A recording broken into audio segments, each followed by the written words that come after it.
What's up, guys? It's Coach Nate. Let me ask you a question.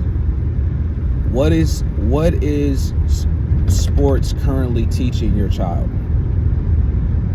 What are they going to be able to fall back on and take away from the sport when it's all said and done? Because one day sports will be done with your child, or whether that be they, God willing, they go pro, or they choose to give it up. Whatever their story is going to be, what are they going to fall back on? What are they currently learning from the sport?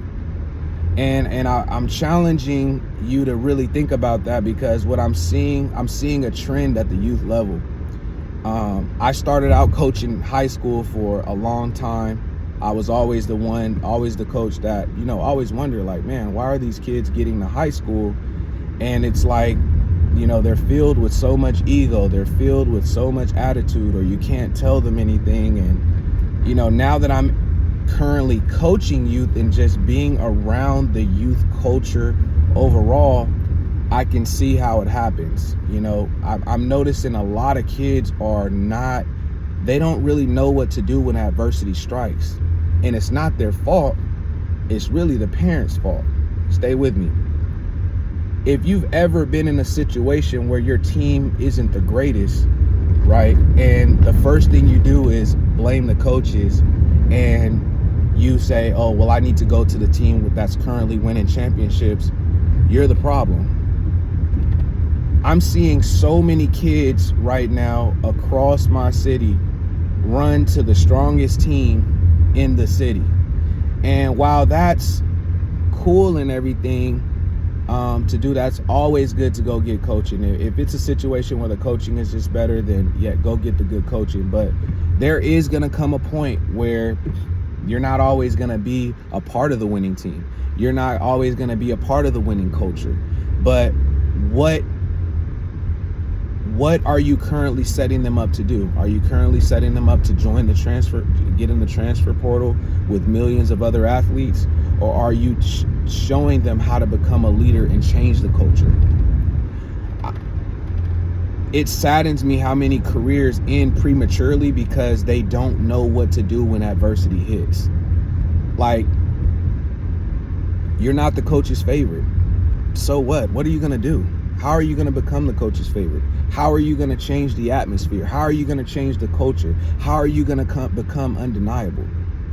What are you going to do in your off time? Yeah, the coaches aren't good. Okay, well, what investing are you going to do in your spare time to make sure that you are getting the coaching that you need? It doesn't have to be a trainer. Sometimes all you need to do is just do a couple extra reps of, maybe it's ground balls, maybe it's hitting the tennis ball up against the wall, maybe it's shadow boxing, or maybe it's investing in a personal trainer of some sort to make it happen. I don't know. That's for you to brainstorm. But for you as the parent to say, you know what, I'm just going to pull them out of this. I'm going to pull them out of this, off this team, and I'm going to do this. My baby deserves better. And, everybody's child deserves better. But what are they going to take away from this situation? Are they going to learn how to overcome adversity? Are they going to learn how to be a leader? Are you going to coach them up through this time where maybe the coaching just isn't really that good? Are you going to coach them up onto how to think, to how to take control of the atmosphere when things aren't going their way? Or are you just going to show them how to quit? Are you going to show them how to just look for the easy way out? There's going to come a point, guys, where the sport is going to be done. It happens for all of us. But what is your child going to take away from sports? Are they going to take away how to be a great leader? Are they going to take away how to overcome adversity, right?